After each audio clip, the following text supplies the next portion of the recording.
Hi dears, welcome back to our channel. ഇന്നൊരു evening വ്ളോഗാട്ടോ. ഇന്ന് ഞങ്ങൾ രണ്ടാളും കൂടി പോകുന്നത് കണ്ണൂർ മിംസ് ഹോസ്പിറ്റലിലേക്കാണ്. അപ്പോൾ ഏട്ടൻ ഒമാനിൽ വർക്ക് ചെയ്യുന്നതിന് മുന്നേ നാട്ടിൽ വർക്ക് ചെയ്തിട്ടുണ്ടായിരുന്നത് അവിടെയാണ്. അപ്പോൾ കുറേയായി അവിടുത്തെ ഫ്രണ്ട്സിനെയൊക്കെ കാണാൻ പോകണമെന്ന് വിചാരിക്കുന്നത്. അപ്പോൾ ഇപ്പോഴാണൊന്ന് നേരം കിട്ടിയത്. അപ്പോൾ വേഗം പോയിട്ട് വരാമെന്ന് വിചാരിച്ചു. ആദ്യം തന്നെ നമ്മൾ നെസ്റ്റോയിൽ കയറിയിട്ടുണ്ടായിരുന്നു, അവർക്ക് എന്തെങ്കിലും വാങ്ങിക്കാമെന്ന് വിചാരിച്ചിട്ട്. ആദ്യം തന്നെ നമ്മൾ സ്വീറ്റ്സ് ആയിരുന്നു നോക്കിയിട്ടുണ്ടായിരുന്നത്, അതൊക്കെ തന്നെ വാങ്ങിച്ചിട്ടുണ്ടായിരുന്നു. പിന്നെ ഈവനിങ് ടൈം ആയതുകൊണ്ട് അവർക്ക് എന്തെങ്കിലും സ്നാക്സും കൂടെ വാങ്ങിക്കാമെന്ന് വെച്ചു. അപ്പോൾ ഈ ഒരു സംഭവം എന്താണെന്ന് അറിയില്ല കേട്ടോ, ഞാൻ ആദ്യമായിട്ടാണ് അത് കാണുന്നത്. അത് അറിയുന്നവരുണ്ടെങ്കിൽ ജസ്റ്റ് ഒന്ന് കമൻറ്റ് ചെയ്യുക കേട്ടോ. അങ്ങനെ എല്ലാം വാങ്ങിച്ചതിന് ശേഷം നമ്മൾ നേരെ മിംസ് ഹോസ്പിറ്റലിലേക്ക് പോയി. അങ്ങനെ അവരൊക്കെ കണ്ടു, അതൊക്കെ കൊടുത്തു, ഒരുപാട് നേരം സംസാരിച്ചൊക്കെ നിന്നു. അതിന് ശേഷമാണ് നമ്മൾ വിചാരിച്ചത് അതിനടുത്തായിട്ടാണ് മുഴപ്പിലങ്ങാട് ബീച്ച് വരുന്നത്, അവിടെ പോകുക എന്നുള്ളത്.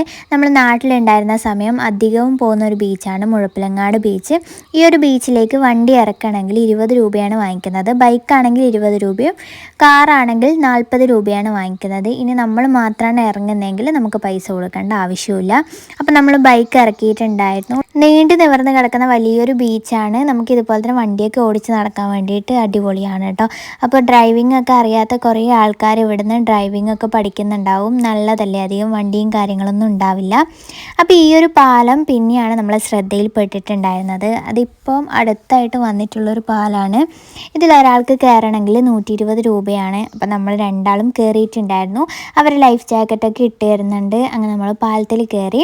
ആ ഒരു കരയുടെ ഭാഗത്ത് എത്തുമ്പം അത്ര വലിയ ടഫായിട്ടൊന്നും തോന്നില്ലെങ്കിലും നടുഭാഗത്തേക്ക് പോകും തോറും ഭയങ്കര ടഫാണ് കേട്ടോ. കുറച്ച് പേടിയുള്ള ആൾക്കാർക്കൊക്കെ നിൽക്കാൻ വേണ്ടിയിട്ട് ഭയങ്കര ബുദ്ധിമുട്ടാണ്. ആ ഒരു തിര വരുമ്പം ഇതുപോലെ പാലം പൊങ്ങി പോവുകയാണ് കേട്ടോ ചെയ്യുന്നത്. ഇതിൻ്റെ എൻഡ് ഭാഗം ഈ ഒരു കാണുന്ന ഭാഗം പോലെയല്ല, കുറച്ചുകൂടെ വീതിയും നീളമൊക്കെ ആയിട്ട് നല്ല രീതിയിൽ നിൽക്കാനുള്ള സ്പേസ് ഉണ്ട്. ആ ഒരു ഭാഗത്ത് നിൽക്കാൻ വേണ്ടിയിട്ടാണ് കേട്ടോ ഏറ്റവും ബുദ്ധിമുട്ട്. അവിടെ കയറൊക്കെ ഉണ്ട്. ആ ഒരു കയറൊക്കെ വലിച്ചു പിടിച്ചിട്ട് വേണം നമ്മൾ നിൽക്കാൻ വേണ്ടിയിട്ട്, കാരണം അത്രയും ശക്തിയിലാണ് ഓരോ തിരയും വരുന്നത്. അതുകൊണ്ട് തന്നെ നമ്മൾ തെറിച്ച് വീഴാനുള്ള ചാൻസ് കൂടുതലാണ്. ഇതിൻ്റെ എൻഡ് ഭാഗം നല്ല രീതിയിൽ വീഡിയോ എടുക്കണം എന്ന് എനിക്ക് ആഗ്രഹം ഉണ്ടായിരുന്നു, പക്ഷെ പറ്റുന്നില്ല, കാരണം അത്രയ്ക്കും നല്ല രീതിയിലാണ് തിര വരുന്നത്.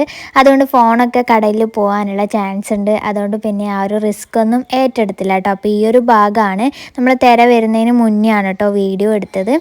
അപ്പോൾ ആ ഒരു ലാസ്റ്റ് ഭാഗത്ത് അതിൻ്റെ ആൾക്കാരൊക്കെ ഉണ്ട്, നമുക്ക് നിൽക്കേണ്ടതൊക്കെ പറഞ്ഞു തരാൻ വേണ്ടിയിട്ട്. കാരണം വീണ് പോയി കഴിഞ്ഞാൽ അത്രയും റിസ്ക്കാണ്.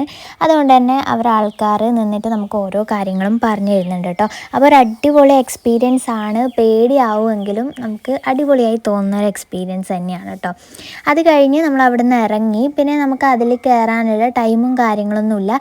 6 മണി വരെയാണ്. പക്ഷെ നമുക്ക് ഇത്ര മണിക്കൂറേ നിൽക്കാൻ പാടുള്ളൂ അങ്ങനെയൊന്നും അവർ പറയുന്നില്ല. അവർ എൻ്റെ ഭാഗത്തേക്ക് പോകാൻ വേണ്ടിയിട്ട് അവർ നമ്മളെ ഹെൽപ്പ് ചെയ്യും, അത്ര മാത്രമേ ഉള്ളൂ. വൈകുന്നേരം നല്ല മഴയായിരുന്നു. അതിന് ശേഷമാണ് നമ്മൾ ഫുഡ് കഴിക്കാൻ വേണ്ടി കയറിയിട്ടുണ്ടായിരുന്നത്. നാസ് റെസ്റ്റോറൻറ്റിലാണ് നമ്മൾ കയറിയിട്ടുണ്ടായിരുന്നത്. ഞാൻ ഓർഡർ ചെയ്തത് അൽഫാമായിരുന്നു, ഏട്ടൻ ഓർഡർ ചെയ്തത് മന്തിയായിരുന്നു. ഫുഡിനെ പറ്റി പറയുകയാണെങ്കിൽ ഒട്ടും കൊള്ളില്ലായിരുന്നു, എനിക്കൊട്ടും ഇഷ്ടമായിട്ടുണ്ടായിരുന്നില്ല. അങ്ങനെ അതൊക്കെ കഴിഞ്ഞ് ഫുൾ മഴയൊക്കെ നനഞ്ഞിട്ടാണ് നമ്മൾ വീട്ടിലേക്ക് പോയിട്ടുണ്ടായിരുന്നത്. അപ്പോൾ ഇന്നത്തെ വീഡിയോ ഇത്രയേ ഉള്ളൂ. നെക്സ്റ്റ് വീഡിയോ ആയിട്ട് കാണാം. ബൈ.